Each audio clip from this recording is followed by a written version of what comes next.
Machiegni nyako Ramogi weche manyien moikoni e lak sechegi chenro mar kagi kacha nyinga Ochieng Emmanuel. Piny owacho mar kaunti ma Siaya wuok oko kod neno magikoni tudo jalup gavana margi William Oduol kod mibadhi gi tiyo marach gi apisi mare. Kata wacho ni nenogo ok gin mag nyiso jod bura masani kao pach jopiny ewi seyo ma obiu ne Oduol kaka gidhi ng'ado bura. Kakoyango wachno ne jofwambo jatend jotich e kaunti ma Siaya Cyrus Oguna owacho ni neno magin go ewi Oduol biro konyo Oduol mochung' ne kedo kod mibadhi mako bura ne William Oduol. Oguna yango ni giseyudo singo kowuok kuom Oduol makedo kod mibadhi ni dhi kao ndamo ne jotelo ma itudo kod lal ma milion 600 e kaunti no. To wamedo wacho niya, kawuono wayudo sim koa kuom EACC kagiwacho ni gidwa biro mondo gimak jok ma giparo ni mibadhi no. Ok ang'e ni gin ji adi kata gibiro karang'o, to ang'e ni nyalo bedo ni wik machako ni ema gibiro bire. Kendo wamedo wacho ni wayudo weche moko manyien kalure kod tiyo go ofis marach mar jalup gavana. Weche mayudo manyien go en ni notemo chuno contractors moko mondo chuli. Omiyo weche mayudo manyien go be wabor tero ni EACC mondo otemane nono to mano notimre adier kose ne kotimre. Omiyo wan gadiera ni EACC bro timo kaka lure mondo josiaya oyud tich maber. Jalup gavana ma Siaya William Oduol bende koro nyiero weche matend kaunti no luone ni en jamibadhi. Oduol wacho ni mago gin mana riekni ma gavana Orengo kod apisi mare temo keto mondo mi weche mag mibadhi ma itudego kik nen. Wach mabende wacho odiochieng' ma kawuono. Jatich gavana biluongo ni Oguna oluongo press kawacho ni jo anti-corruption owacho ni biro biro Siaya ka. To mano wach maber kabisa. Nikech mibadhi mantiere Siaya ema sebedo ka wacho nitiere mibadhi. Ka onge mibadhi to anti-corruption biro mondo omak jinade. Imako mana ji to nikech mibadhi. To kik giwach mana mibadhi machon ka mar milion 600. Mibadhi mar milion 400 bende ofis gavana wach. Mibadhi mar higa mwadonje itelo mar migolo milion 40, 50, 60 e dwe ka dwe macha bende nyaka ng'e. Awinjo bende ka giwacho ni gin kod evidence moko mamako an kaka jalup gavana e weche meke pending bills. An ang'eyo ni sami kedo gi mibadhi to adui ng'eny. An Oduol denge aler kapamba. Kendo arito mondo ane evidence no. Jalup jatend piny Kenya Rigathi Gachagua koni piny owacho mamalo chano chwalo omenda maromo bilion 94 ne counties juma achiel mabiro mana paro ni piny owacho oyudo pesa no kokalo weche mag choko osuru. Rigathi olose kinde romo man bagi kod governors ma pachoka matimore bang' counties chieng' Jumapil mokalo ne obwogo chungo chenro mago mag counties kagiywago onge mar pesa. The amount disbursed so far is 305 billion, and we still have an outstanding 94 billion that is owed to the county for the months of April, May, and June. We have explained to the governors the strain that the National Treasury is undergoing, and they have understood, and after lengthy negotiations, we have agreed that the National Treasury will disburse by the end of this week monies owed to the counties for the month of April. We have further agreed that by 19th of June, the money owed to the counties for the month of May will be disbursed. The National Treasury has given a commitment with no guarantees that we shall do whatever is possible to try to raise the money for June before the end of the financial year. But if that is not possible, the counties have been requested to bear with us. Jodong dhod Masayo kwedo chenro mar piny owacho mar gero udi ma nengogi oyueyo. Jodong go ma oloso mana seche matin ne 24 tok jatend piny kod jalupne limo gwenge mag Narok kendo dhiro dwaro mar kadho paro mar chik mar omenda oyango ni lowo manoyang ni biro gede en mar jodhoot miluongo ni Purko tok mar piny owacho mar kaunti.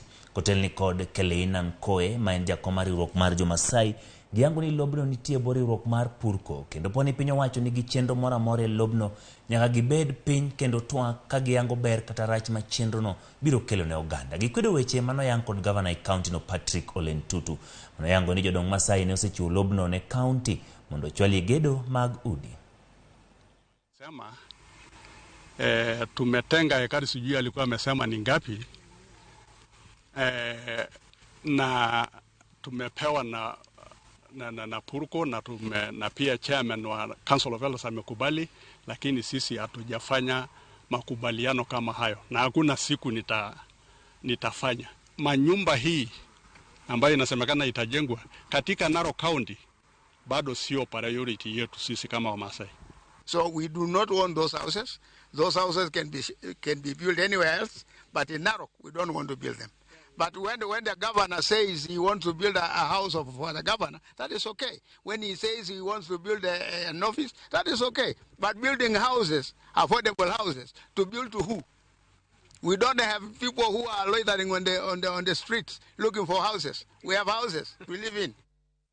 Bad migao mochung'ne choko suru KRA koro wacho ni gibiro tiyo kanyakla kod bede migepe market kod mago mowuok e pinje malibamba ka achiel kod riwruoge moko mag gin mag piny owacho e siro choko suru ma pachuka.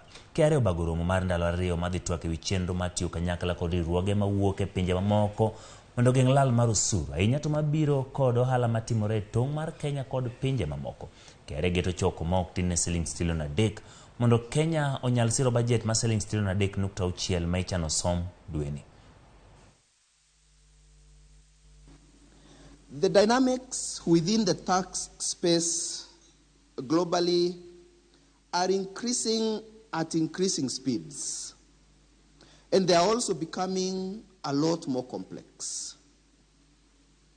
Conversations that touch on the economics of tax, but also on the morality of tax systems and processes, must therefore be stepped up. And back in KRA, we are having these conversations, not just on how to raise more money, but also on how to participate in baking the cake. This will help tax administrations like Kenya Revenue Authority and others to not only increase their revenue, but to increase their revenue in a sustainable manner. One of the things that we are grateful for is the importance of collaboration between different stakeholders, especially in the tax landscape. So this conference is evidence of that collaboration. It's important to bring different stakeholders as well as the Committee of Fiscal Studies. It's important to bring the different stakeholders together because, as we all know, the tax landscape is now very wide, and the synergies that this convergence brings together helps in bridging the information gap, but also bringing different perspectives in not only tax policy research, but also different perspectives to tax administration on key tax issues that the world is grappling with.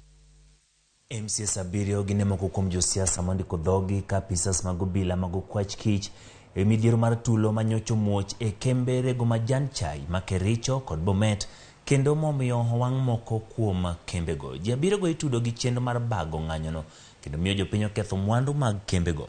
Jopinygo nyocho wang'o masinde mag rego majan chai kagiwacho ni gin e masinde masani omayogi tich maende ondikgi mondo migitim. Jopinygo osebedo ka dwaro ni kembego gol masindego mondo gidhi nyime gi tich.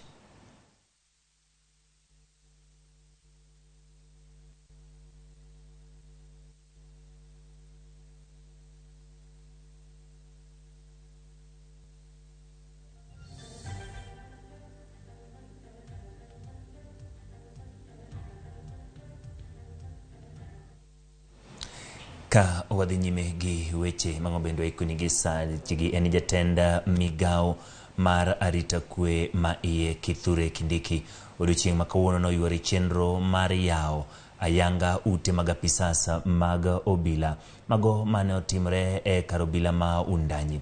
Ute mabeno monyo menda mag piny owacho maromo milion buora ka ne okwayo mondo mi jotend apisas mag obila go ti machiegni kod jopiny ka girido weche mag arita kwe mondo mi gibed kod telo makare.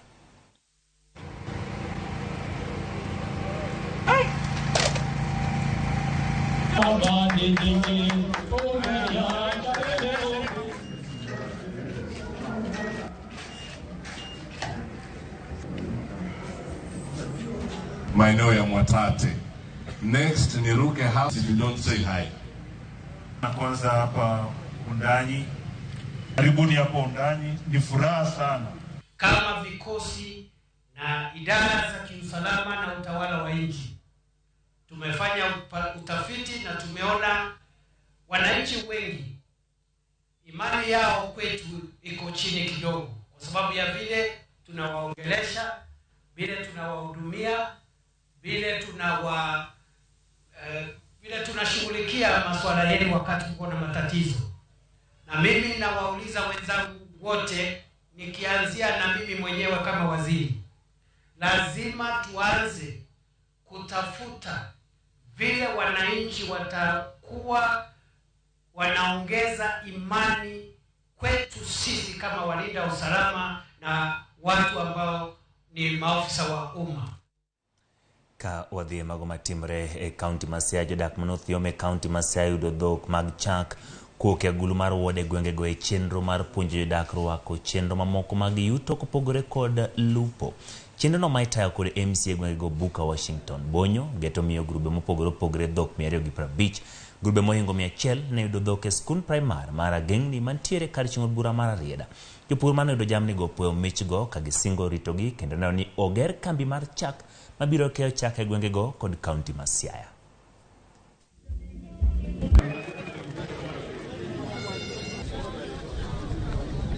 So I decided to give every group at least a cow so that when they go with it, at least our people will have been empowered financially and in any way they would want it. So that is why I decided to put into the budget 250 cows so that I can at least give our people. Here we have different women groups, we have border groups, we have very many groups that are registered that are going to get cows today. I'm one of the beneficiaries. Now what I would like to say is, first of all, in North Uyoma we had a problem of drought.